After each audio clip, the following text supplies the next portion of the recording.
बहुत समय पहले की बात है।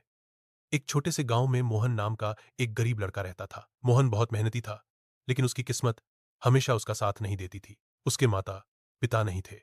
वह अकेला ही एक टूटी फूटी झोपड़ी में रहता था और गांव में छोटे मोटे काम करके अपना गुजारा करता था। दिन भर मेहनत करने के बाद भी कई बार उसे भूखा ही सोना पड़ता था, लेकिन मोहन का दिल बहुत साफ था। वह कभी किसी का बुरा नहीं सोचता था। एक रात ठंडी हवा चल रही थी।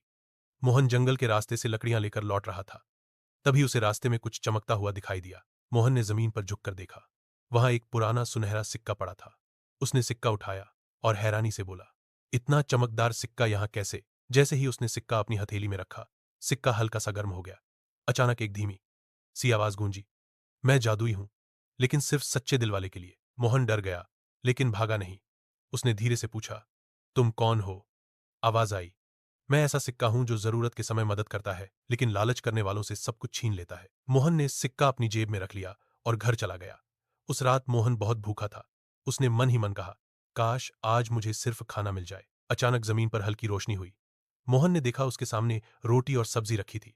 मोहन की आंखों में आंसू आ गए। धन्यवाद, मुझे बस इतना ही चाहिए था। अगली सुबह गांव में खबर फैल गई कि मोहन के पास जादुई सिक्का है।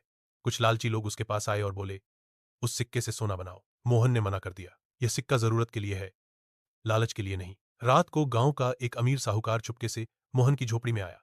उसने सिक्का चुरा लिया। साहूकार हंसते हुए बोला, अब मैं सबसे अमीर बन जाऊंगा। लेकिन जैसे ही उसने सिक्के से सोना मांगा, सिक्का काला पड़ गया। एक तेज आवाज आई, लालच की सजा खाली हाथ। सिक्का गायब हो गया। उसी पल मोहन की झोपड़ी में तेज रोशनी फैली। सिक्का वापस मोहन के पास आ गया। सिक्के की आवाज आई, तुमने परीक्षा पास कर ली। अगली सुबह मोहन को गांव के लोग बुलाने आए। उन्होंने देखा कि मोहन अब किसी जादू से नहीं, बल्कि सम्मान और विश्वास से अमीर बन गया था। गांव के लोग उसे काम देने लगे। मोहन ने सबकी मदद की। कुछ समय बाद मोहन ने एक छोटा सा स्कूल और अन्न का भंडार बनवाया, ताकि कोई बच्चा भूखा न सोए। एक रात सिक्के की आवाज आई, अब तुम्हें मेरी जरूरत नहीं। सिक्का रोशनी बनकर आसमान में विलीन हो गया। मोहन मुस्कुराया और बोला, मेरी किस्मत एक रात में बदली थी, लेकिन मेरा दिल हमेशा जैसा था वैसा ही रहेगा।